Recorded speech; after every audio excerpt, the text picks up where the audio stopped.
The wind screamed across the mountains like a living thing, hurling walls of snow through the darkness. Trees bent beneath the storm's weight, their branches groaning as icy gusts tore through the forest. No traveler in their right mind would have been outside that night. The old mountain trails had vanished beneath drifts taller than a man, and the temperature had fallen so low that exposed skin could freeze within minutes. Yet Sarah Walker staggered through the blizzard alone. Her coat, once warm and sturdy, was soaked with snow. Ice clung to her eyelashes. Every breath burned her lungs. She could barely feel her hands anymore. Hours earlier, she had left the small town of Cedar Creek after attending a meeting with a lawyer. The meeting had been painful. 6 months had passed since her husband Daniel's death in a logging accident, and she was still struggling to settle his affairs. The drive home should have taken less than an hour. Then the storm arrived. The snowfall became so heavy that Sarah could barely see the road ahead. Her truck slid on black ice and drifted into a ditch along an isolated mountain road. The vehicle wasn't badly damaged, but the engine refused to start. She had waited. Then she had panicked. There was no phone signal. No passing traffic. No lights in sight. Convinced that help might be closer than she realized, she abandoned the truck and began walking. It was the worst decision of her life. Now she wandered blindly through white darkness, unable to tell north from south. Each step felt heavier than the last. Her legs trembled. Her vision blurred. The storm swallowed every landmark. Fear settled into her chest. Not fear of dying. Fear of dying alone. Sarah stopped walking and fell to her knees in the snow. Tears mixed with melting ice on her cheeks. Daniel's face appeared in her memory. His laugh. His smile. The way he always held her hand when life became difficult. She whispered his name into the wind. The storm answered with silence. "I'm sorry," she murmured. She wasn't sure why she said it. Perhaps because she felt she had failed him. Failed herself. Failed to move on. The cold crept deeper into her body. A dangerous warmth began replacing the pain. Her eyelids felt heavy. She knew enough about winter survival to understand what that meant. If she closed her eyes now, she might never open them again. Then she heard something. At first she thought she imagined it. A faint sound. A distant bark. Her head lifted. Another bark echoed through the storm. Closer this time. Sarah forced herself to stand. She turned slowly. Nothing but snow.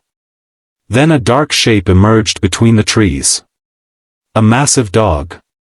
The animal pushed through the drifts with remarkable ease. Thick fur covered its body, and bright eyes studied her carefully. The dog barked again. Sarah stared in disbelief. The animal approached and stopped a few feet away. "Where did you come from?" she whispered. The dog turned and looked behind itself. Then it looked back at her. As if expecting her to follow. Sarah almost laughed. Hallucinations were common in hypothermia. Maybe she was imagining everything. But the dog barked once more and started walking away. After several steps it stopped and looked back. Waiting. Hope flickered inside her. Tiny. Fragile. But real. Sarah followed. The dog guided her through the forest. The journey seemed endless. Snow continued falling. Her strength continued fading. Several times she stumbled. Each time the dog returned and nudged her forward. Finally a faint glow appeared ahead. Warm yellow light. Sarah blinked repeatedly. She thought it might be another illusion. But the light remained. Then she saw it. A cabin. Solid. Real. Smoke rose from a stone chimney. The sight nearly brought her to tears. The dog sprinted ahead. A moment later the cabin door opened. A tall figure stepped outside. Broad shoulders. Heavy beard. Thick winter coat. The man carried a lantern whose golden light cut through the storm. His eyes widened when he saw her. Without hesitation he pushed through the snow toward her. Sarah tried to speak. No words came. Her legs finally gave out. Just before she collapsed, the stranger reached her. Strong arms caught her. "Easy now," he said. His voice was calm and steady. The kind of voice people trusted immediately. Sarah struggled to focus on his face. The lantern illuminated weathered features shaped by years of mountain life. Concern filled his eyes. The storm roared around them. For a moment she thought she might lose consciousness. Then the man extended his gloved hand toward her and spoke words she would remember forever. "Take my hand." Something about the way he said it felt different. Not like a command. Like a promise. A promise that she wasn't alone. Not anymore. Sarah looked at his outstretched hand. Through numb fingers she reached for it. The moment their hands met, the stranger tightened his grip and pulled her gently upright. "We're getting you inside," he said. She nodded weakly. Together they moved toward the cabin while the faithful dog circled nearby. The warm light from the windows grew brighter with every step. For the first time that terrible night, Sarah believed she might survive. She had no idea that surviving the storm was only the beginning. Because the mountain man who had rescued her carried a secret that would soon change both of their lives forever, the warmth of the cabin wrapped around Sarah like a blanket the moment she stepped inside. For several seconds she simply stood near the doorway, trembling uncontrollably as melted snow dripped from her coat onto the wooden floor. The contrast between the deadly cold outside and the cozy glow of the cabin felt almost unreal. The mountain man quickly shut the door against the storm. Wind slammed into the thick wood from outside before fading into a distant howl. "You need to get warm immediately," he said. His voice remained calm, confident, and reassuring. The massive dog settled beside the fireplace, watching quietly. Sarah nodded weakly. The stranger guided her toward a rocking chair positioned near the fire. Heat from the flames slowly began returning feeling to her frozen hands. The pain was intense. Thousands of tiny needles seemed to stab her skin at once. "That's good," the man said. "Means circulation is coming back." He disappeared into a nearby room and returned carrying dry blankets and a steaming mug. "Drink slowly." Sarah wrapped trembling fingers around the cup. The scent of herbs and honey drifted upward. She took a careful sip. Warmth spread through her chest. For the first time since the accident, she felt safe. "My name is Sarah," she said quietly. The mountain man nodded. "Caleb." The dog lifted its head. "And that's Ranger." Sarah smiled faintly. Ranger's tail thumped against the floor. For a while neither spoke. The fire crackled. The storm raged outside. Eventually Sarah found herself studying the cabin. It was surprisingly neat.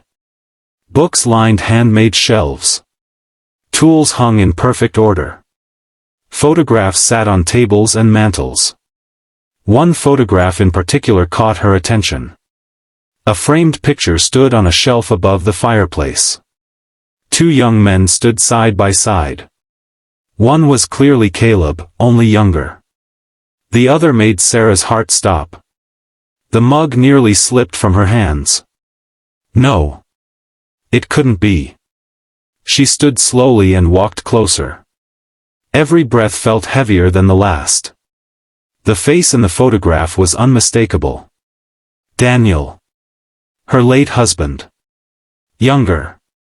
Smiling. Alive.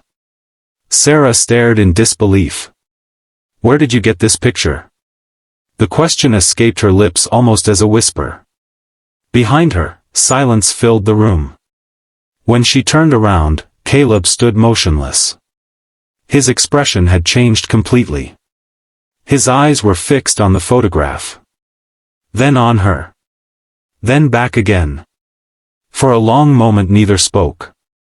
Finally Caleb stepped forward.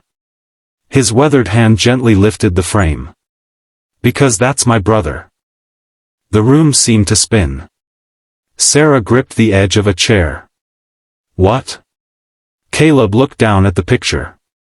A mixture of sadness and affection crossed his face. "Daniel was my younger brother." Tears instantly filled Sarah's eyes. For years Daniel had mentioned an older brother only a handful of times. The stories were always brief. Vague. Painful. A disagreement. A departure. Then silence. According to Daniel, Caleb had disappeared into the mountains nearly 20 years earlier. No letters. No visits. Nothing. Everyone eventually assumed he was dead. "You never came back," Sarah said softly. Caleb stared into the fire. "No." "Why?"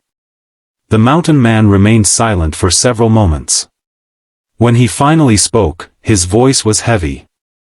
"Our father wanted us to run the family logging business together." Sarah listened quietly. "But I wanted a different life." Caleb looked around the cabin. "The mountains were always where I belonged." The firelight danced across his face. "I left after a terrible argument." His jaw tightened.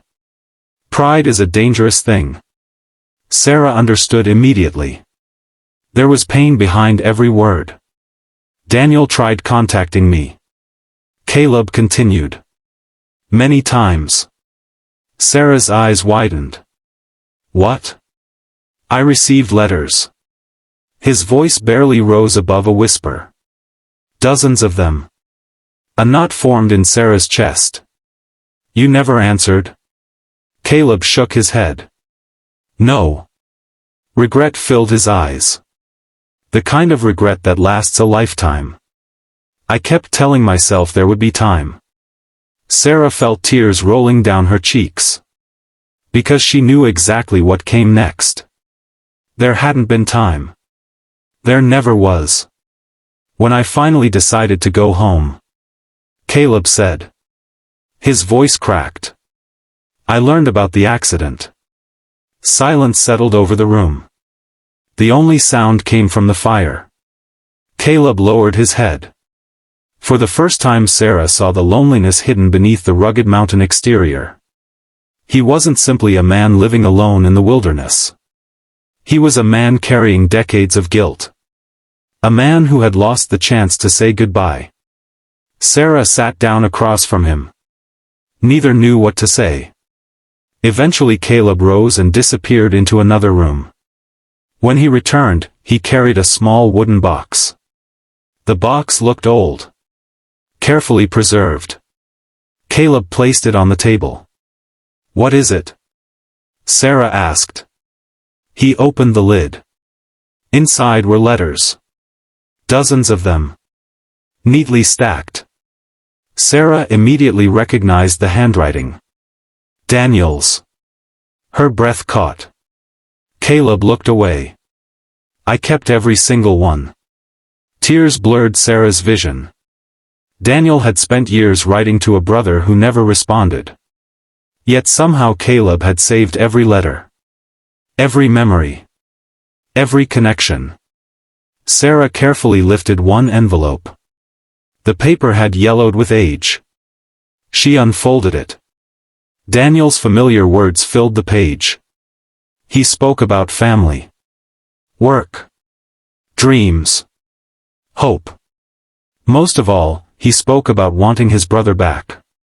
By the time Sarah finished reading, both she and Caleb were crying. Not loudly. Not dramatically. Just quietly. The way people cry when old wounds finally open. Outside, the blizzard continued pounding the mountains.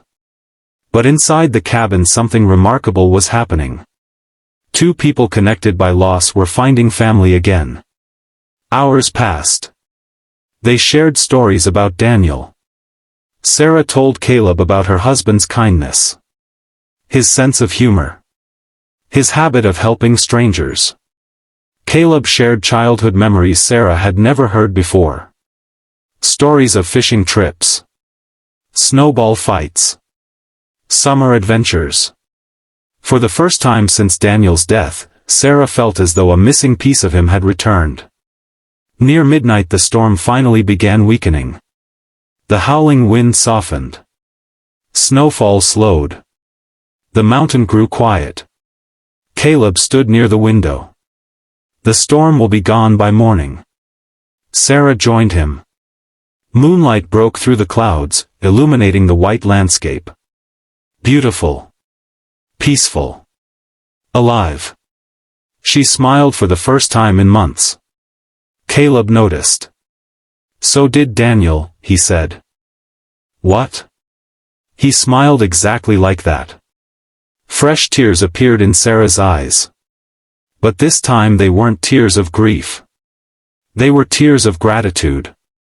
A few hours earlier she had believed she would die alone in the snow. Instead, a mysterious mountain man had reached out his hand. A hand that belonged to the only family member of Daniel she had never met. A hand that had pulled her from a blizzard. A hand that had also pulled both of them from years of loneliness. As dawn slowly rose over the mountains, Sarah understood something profound. Sometimes miracles don't arrive as flashes of light or impossible events.